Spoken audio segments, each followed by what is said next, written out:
Good morning, friend. I am Sipra Misra. I will teach you mathematics of class 9th. So, chapter number 2, polynomial. अब polynomial हमको पढ़ना है ना। अब polynomials में फर्स्ट आता है कांस्टेंट। तो फर्स्ट आता है कांस्टेंट। अब कांस्टेंट क्या होता है? जैसे एक ऐसा टर्म हम ले जिसकी वैल्यू फिक्स हो और वो चेंज न करे। जैसे 1 है तो 1 कांस्टेंट है, 2 है, 2 भी कांस्टेंट है। अगर वो 2 है, 2 को हम बोले नहीं ये 3 है, तो क्या ये चेंज हो सकता है क्या? 2 तो 2 ही रहेगा, चेंज तो होगा नहीं। अब हम देखते हैं कांस्टेंट की definition. A symbol having a fixed numerical value। कोई भी अगर फिक्स वैल्यू है वो क्या है? कांस्टेंट है। जैसे 3, 2, 5 हुआ, ये सब क्या है? ये सब कांस्टेंट तो ही है। जैसे 5 है, 5 को हम 5 ही बोलेंगे, इसको हम 3 तो बोलेंगे नहीं। अब ये 1 है, 1 एक फिक्स वैल्यू है, 5 भी एक फिक्स वैल्यू है, तो इन दोनों को हम कांस्टेंट बोलेंगे। अब इसमें एक आता है वेरिएबल। मेरा राइटिंग अच्छा नहीं है, ठीक है। वेरिएबल। अब वेरिएबल क्या होता है? अब देखो वेरिएबल आता है। वेरिएबल की डिफिनीशन क्या है? A symbol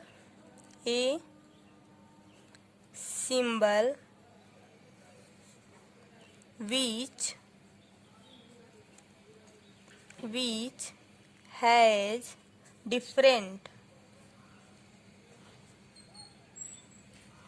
different numerical value। जो इसमें वैल्यू फिक्स नहीं रहता है और उसका अलग अलग आता है। रुको बता रहे हैं। Known as a variable.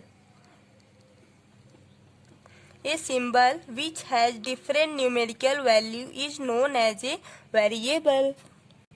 जिसका वैल्यू वेरिएबल रहे और उसका वैल्यू जो है वो फिक्स नहीं रहता है, उसी को हम बोलते हैं वेरिएबल। और वेरिएबल जो होता है वो चेंज होता रहता है। जैसे हम एक रेक्टेंगल का पेरीमीटर ले लेते हैं, देखते हैं। Perimeter of a rectangle. तो क्या होता है? P is equal to 2 length plus breadth होता है, L और B होता है। तो इसमें L क्या है, B क्या है और 2 क्या है, हमको ये बताना है, ठीक है। और P क्या है? तो इसमें P, L एंड B ये तीनों जो है वेरिएबल है। ये तीनों क्या है? वेरिएबल है। और ये 2 इज ए कांस्टेंट। 2 क्या है? कांस्टेंट है। समझ में आया? देखो P, L, B ये तीनों जो है वेरिएबल है और ये जो 2 है वो क्या है? वो कांस्टेंट है ना। अब देखो इस कांस्टेंट को और इस वेरिएबल को मिलाकर एक टर्म बनता है। कांस्टेंट को और वेरिएबल दोनों को मिक्स करके एक टर्म बना है। टर्म देखो। अब ये टर्म का डिफिनीशन क्या होगा? Constant and variable are combine. देखो जब कांस्टेंट और वेरिएबल को हम मिक्स करेंगे तब वहाँ पे टर्म बनता है। अब जैसे हम देखते हैं यहाँ पे क्या, यहाँ पे अब जैसे देखते हैं 3 + 2x है, ये एक टर्म है। अब यहाँ पे हम लिख दें ये क्या है? ये भी एक टर्म है। अब हम यहाँ पे 8x + 16 लिख दें, ये क्या है? ये भी एक टर्म है। अच्छा इसमें बताओ कौन सा कांस्टेंट है और कौन सा वेरिएबल है। तो यक्स जो है वो वेरिएबल है और ये जो 3 है ये कांस्टेंट है और ये जो 5 है वो कांस्टेंट है। अब इसमें जो 16 है वो कांस्टेंट है और ये सब जो है वो वेरिएबल हैं। अब इन्हीं सबको मिलाकर एक टर्म बना, वेरिएबल को और कांस्टेंट को मिलाकर टर्म बना। अब आता है अलजेब्रिक एक्सप्रेशन, इसको भी देख लेते हैं। Algebraic expression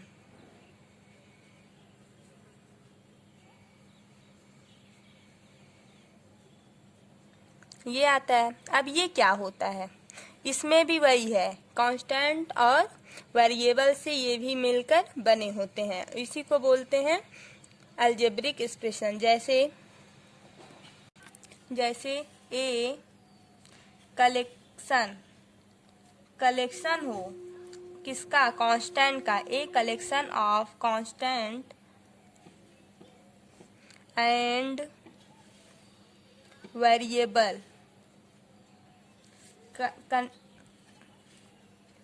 contain by same। देखो जब भी कांस्टेंट अलजेब्रिक एक्सप्रेशन में क्या होता है, उसमें कांस्टेंट और वेरिएबल दोनों से मिलकर बना होता है और यहाँ पे पॉजिटिव प्लस माइनस गुणा भाग का उसमें साइन लगा होता है, उसे हम बोलते हैं यह अलजेब्रिक एक्सप्रेशन है। अब आता है पॉलिनोमियल। पॉलिनोमियल हम किसे बोलते हैं, अलजेब्रिक एक्सप्रेशन को हम पॉलिनोमियल बोलते हैं। अब इसमें आता है कोफिशिएंट और डिग्री। देखो पॉलिनोमियल इस फॉर्म में रहता है ए एन एक्स के power n plus a n minus one x power n minus one, इसको बोलते हैं base, a base n minus one x power n minus one plus dot dot dot a 2x square plus a 1x plus a 0। अब यहाँ पे बोलो x क्यों नहीं है, क्योंकि जब किसी के पावर में अगर हम 0 कर देते हैं तो उसका वैल्यू 1 आता है, तो इसलिए। अब आता है इसी में पॉलिनोमियल में एक डिग्री आता है और सेकंड आता है कोफिशिएंट। तो फर्स्ट डिग्री और कोफिशिएंट में क्या अंतर है, देखो जैसे एक एग्जांपल देखते हैं, 2x square plus 5x minus 3 is equal to 0। अब इसमें हम कोफिशिएंट कैसे देखते हैं, जो x के सामने वाला रहता है, जैसे ये यक्स है, यक्स के सामने वाला जो है, अगर वो प्लस का साइन है या माइनस का साइन है, उसको साथ में प्लस माइनस साइन को साथ में लेते हुए उस साइन को हम वहाँ पे लिखेंगे। जैसे अगर हम बोल दें यक्स स्क्वायर का कोफिशिएंट कितना है, तो 2 है, ठीक है। अगर हम बोल दें यक्स का कोफिशिएंट कितना है, यक्स का कोफिशिएंट कितना है, तो यक्स के सामने वाला क्या है, 5 है। अब ये प्लस साइन है या माइनस साइन है, प्लस साइन है, तो प्लस साइन अगर हम नहीं लिखेंगे तब भी चलेगा, यक्स इक्वल टू 5। अब आता है डिग्री। डिग्री क्या होता है, जैसे यक्स के पावर में जितनी वैल्यू रहेगी वो डिग्री होता है, यक्स के पावर में जितना वैल्यू रहेगा वो डिग्री होता है। अब यहाँ देखते हैं एक्स के पावर में कितना पावर है, 2 है, तो ये 2 डिग्री का है, 2 डिग्री, ठीक है। अब यहाँ पे बोले इसका पावर कितना है, 1 डिग्री है, क्योंकि इसके पावर में 1 है। अगर हम बोले 3 का डिग्री कितना है, इसके पावर में कितना, तो ये 0 डिग्री का है। क्यों, क्योंकि यहाँ पे यक्स 0 है, यहाँ भी यक्स है, बट हमको दिखाई क्यों नहीं दे रहा, देखो जैसे 3 है ना, 3 के पावर में अगर हम 0 लगा दें तो यहाँ पे 3 आएगा, क्योंकि यक्स के पावर में अगर 0 है तो किसी के पावर में 0 है तो उसकी वैल्यू 1 आती है, न कि यक्स ही कोई भी वैल्यू लो उसके पावर में बस 0 लगा दो, उसका वैल्यू 1 आ जाता है। तो यहाँ पे 3 है, तो हम सोचते हैं यहाँ यक्स स्क्वायर है, यहाँ यक्स हो गया, यहाँ हम यक्स पावर 0 क्यों नहीं लिखे, तो यहाँ यक्स क्यों नहीं है, इसको हम सोचेंगे तो यहाँ पर यक्स है बट हम लिखे नहीं, हमको दिखाई नहीं दिया। क्यों? क्योंकि यक्स के पावर में जब 0 होगा तो वैल्यू 1 होगी, जब वैल्यू 1 होगी तब 1 से मल्टीप्लाई होकर 3 ही बनेगा ना, तो यहाँ पे इसलिए हम 3 लिखे हैं। अब आता है डिग्री ऑफ पॉलिनोमियल। अब आता है इसमें डिग्री ऑफ पॉलिनोमियल्स में फर्स्ट आता है degree of polynomials in one variable.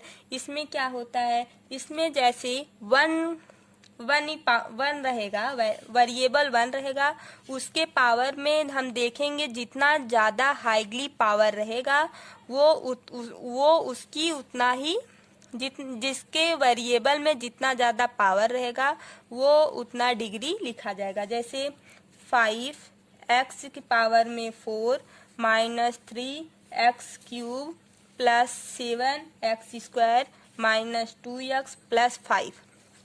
अब यहाँ पे हम देखते हैं वेरिएबल कितना है, एक वेरिएबल है, सब में यहाँ भी x है, यहाँ भी x, यहाँ भी x, यहाँ भी x, मीन्स 1 वेरिएबल हो गया। अब हम देखते हैं अब इसमें बोला गया है जिसके पावर में जितना ज़्यादा पावर होगा वही उसकी डिग्री होगी। तो यहाँ पे पावर 4 है, यहाँ 3 है, यहाँ 2 है, यहाँ 1 है, तो सबसे ज़्यादा पावर कहाँ है, यहाँ है 4 is a degree in one variable का 4 डिग्री हो गया। अब इसका सेकेंड आता है degree of polynomial in 2 variable degree. अब इसमें देखो 2 variable, degree of polynomial in 2 variable बोला है। 2 वेरिएबल मीन्स जैसे 2 वेरिएबल मीन्स क्या होता है, जैसे एक x हुआ एक y हुआ, यही 2 वेरिएबल होता है।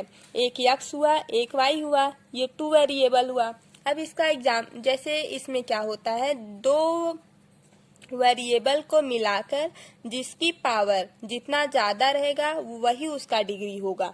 एग्जाम्पल देखते हैं, जैसे यहाँ पे है x के पावर में 4 प्लस 2x के पावर में cube plus 5x square y के पावर में cube plus 2x square plus 4xy plus 5x minus 7। अब यही दिया गया है ना। अब इसमें बोला है 2 वेरिएबल, क्या बोला है, 2 वेरिएबल बोला है, तो हम इसमें 2 वेरिएबल को ढूंढेंगे। अब ये देखो x वेरिएबल है, मीन्स यहाँ इसके पास तो x है, मीन्स 1 वेरिएबल है, इसके पास भी 1 है, y तो है नहीं। अगर यहाँ पे कुछ और होता तो हम 2 वेरिएबल मानते। अब यहाँ पे है 2 वेरिएबल है, एक x है और एक y है, यहाँ भी है, तो इसके पावर में 1 है, इसके पावर में 1 है, मीन्स ये छोटा है, इसके पावर में 2 है, इसके पावर में 3 है। इन दोनों को जोड़ करके जो वेरिएबल ज़्यादा होगा 2 वेरिएबल को जोड़ेंगे, इनको जोड़ेंगे 2 आएगा, इसको जोड़ेंगे 5 आएगा। जब यहाँ पे 5 आ रहा है तो यही इसकी डिग्री हुई। क्यों? क्योंकि ये बड़ा हुआ। 2 वेरिएबल को जोड़ करके सम करके जो हायर वैल्यू आएगा वही इसकी डिग्री होगी। तो इसका डिग्री कितना होगा, बोलो, 5 होगा। अरे भाई 3 + 2 5 हुआ। अब यहाँ पे एक बात और है, जैसे हम लोग बोलते हैं x इंटू x, जब यहाँ 2 रहता है यहाँ 3 होता है तब तो ये प्लस होता है ना। लेकिन यहाँ पे हमको डिग्री को सम करना है, ना कि x देखना है। अब यहाँ पे आप लोग सोचोगे x यहाँ है यहाँ y है, इसका पावर कैसे प्लस हो गया? क्यों? इसलिए हम यहाँ पे इसका पावर प्लस किए, क्योंकि यहाँ पे हमको इस जो डिग्री दिया गया है 2 वेरिएबल का उसको सम करना है। यहाँ पे कुछ भी दिया रहेगा 2 अलग अलग वेरिएबल हो और उसका डिग्री सम करके तब हम पूरे का वैल्यू लिखेंगे, तो इसकी डिग्री इतना है। तो यहाँ पे भी हम वही किए, इन दोनों का सम पावर को सम किए हैं। सम करने के बाद 5 आया है, इसका पावर जब हम सम करेंगे तो 2 आएगा। 2 छोटा है, 5 बड़ा है, इसलिए इसकी डिग्री 5 हुई। अब आता है type of polynomial. Type of polynomials, ये कितने टाइप का होता है पॉलिनोमियल? तो फर्स्ट है, अब यहाँ पे है मोनोमियल, ये फर्स्ट टाइप है पॉलिनोमियल का। इसका डिफिनीशन क्या है? ए पॉलिनोमियल लिख लो, ए पॉलिनोमियल containing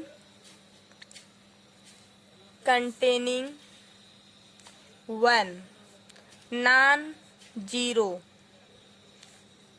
टर्म, एक ही टर्म इसमें होना चाहिए, वो जीरो नहीं हो, ठीक है, is called a monomial.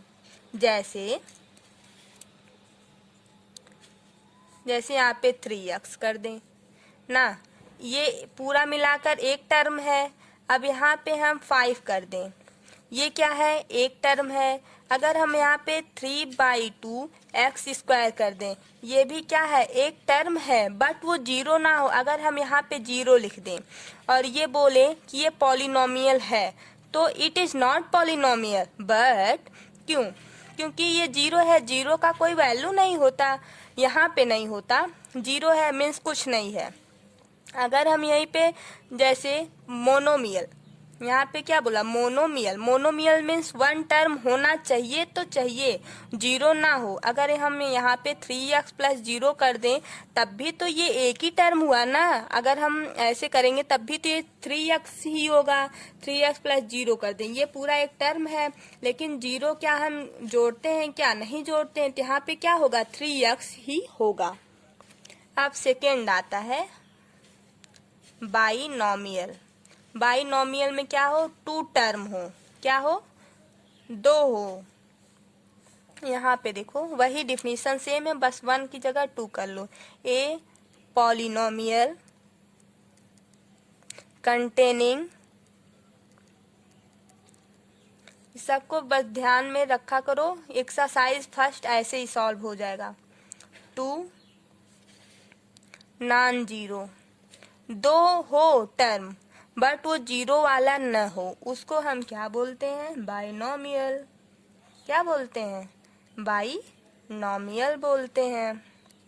Binomial means दो टर्म, दो टर्म,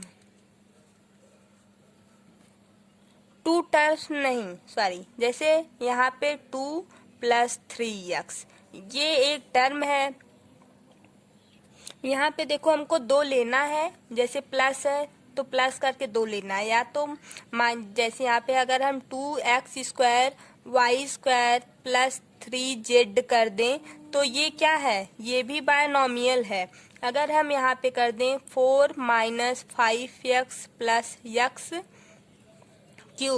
तो ये क्या बायनोमियल है? क्या नहीं है, इट इज नॉट बायनोमियल। यहाँ पे देखो एक है, ये दो है, दो होना चाहिए। अब यहाँ पे एक आता है ट्राइनोमियल। अब ट्राइनोमियल क्या है? इसका भी डिफिनीशन सेम रहेगा, बट जहाँ पे 2 है, ट्राई मीन्स क्या होता है? ट्राई मीन्स 3 होता है, तो देख कर ही समझ जाओ। यहाँ पे 3 कर दो। नॉन जीरो, कितना सरल सा डिफिनीशन है ना, लर्न करने में भी प्रॉब्लम नहीं होगा। ट्राइनोमियल। ओके, अब एग्जाम्पल देखते हैं। एग्जाम्पल में जैसे ये वाला देख लो, 4 - 5x + x³, ये क्या है? ये एक ट्राइनोमियल है, मीन्स 1 2 3 है, तो ये क्या है? ट्राइनोमियल है। अब एक एग्जाम्पल और देखो, जैसे x² + 5x + 2, ये क्या है? ये भी ट्राइनोमियल है। ये फर्स्ट हो गया, ये सेकेंड, ये थर्ड। अब यहाँ पे देखो, ये फर्स्ट था, ये सेकेंड था, मीन्स दो। बाइनोमियल मीन्स दो, मोनोमियल मीन्स एक, ट्राइनोमियल मीन्स 3। देखो ये एक्सरसाइज 2.1 है। अब हम जितना आपको समझाए हैं उससे रिलेटेड जो एक्सरसाइज में क्वेश्चन है वो हम आपको सॉल्व करवाएंगे। अब इसमें क्वेश्चन पूछा, which of the following expression one polynomials in one variable and which are not state reason for your answer. इसमें से हमको वन वेरिएबल वाला जितना है सब बताना है। तो देखो, अब क्वेश्चन फर्स्ट है 4x² माइनस 3x प्लस 7। अब इसमें हमको ये बताना है कि फर्स्ट एक वेरिएबल कहाँ है। तो यहाँ पे देखो 1 वेरिएबल है और यहाँ पे अगर हम x के पावर में 0 कर दें तो 1 आ जाएगा, है ना। यहाँ पे देखो x², इसके पावर में 1 है, इसके पावर में 0 है, तो ये वेरिएबल है। तो यहाँ पे आंसर में लिखो 4x² minus 3x plus 7 is a polynomial in one variable है। ठीक है, अब सेकेंड क्वेश्चन आता है। अब यहाँ पे क्वेश्चन सेकेंड है y² प्लस अंडर रूट में 2। तब यहाँ पे अब देखो यहाँ पे y² है और यहाँ पे हमको स्क्वायर से मतलब नहीं है। यहाँ पे हमको ये देखना है कि यहाँ पे x है, इसका स्क्वायर है, अगर यहाँ पे y है, y का स्क्वायर है, फिर यहाँ पे y के पावर में अगर हम 0 कर देंगे तो वैल्यू 1 आएगा कि नहीं। देखो y² प्लस अंडर रूट 2 और y। अब यहाँ पे अगर देखो यहाँ पे y है, यहाँ y है ना, यहाँ पे x y अगर हम कर दें तब तो ये 2 वेरिएबल होगा, है ना। लेकिन यहाँ पे y बस ही है, बस y सिंगल y है, यहाँ भी y है, तो ये भी वेरिएबल 1 वेरिएबल है। और यहाँ पे एक बात से हम यहाँ पे और समझ सकते हैं, जैसे जिसके पावर जब जो होल नंबर को फॉलो करे वो भी 1 वेरिएबल है। देखो यहाँ पे x है, यहाँ भी x, वेरिएबल तो 1 ही है, लेकिन इसके पावर में 0 है, तो हम इसको बोल सकते हैं कि the exponential of variable x are whole number. ये होल नंबर को वेरिएबल फॉलो कर रहा है और यहाँ भी कर रहा है, यहाँ भी कर रहा है। तो जो होल नंबर को फॉलो करेगा हम उसको बोलेंगे वह 1 वेरिएबल है, और जो होल नंबर को फॉलो नहीं करेगा वहाँ हम बोलेंगे कि यह जो है 1 वेरिएबल नहीं है। जैसे ये क्वेश्चन है, क्वेश्चन नंबर 3 अंडर रूट में t plus t under root में 2। तो इसको तो हम कुछ नहीं लिखेंगे, बट यहाँ अंडर रूट में 3 है ना, है तो अंडर रूट में जब 3 है तो हम इसको ऐसे लिख सकते हैं कि नहीं लिख सकते हैं पावर में। अब यहाँ पे हम लिखेंगे 3t के पावर में 1/2 plus under root 2 into t, इतना हम लिखेंगे। अब यहाँ पे 1/2 is not a whole number. 1/2 जो है वो होल नंबर को फॉलो नहीं कर रहा है। जब ये फॉलो नहीं, यहाँ पे अगर 0 होता या तो अगर यहाँ पे होल नंबर होता, होल नंबर कहाँ से स्टार्ट होता है,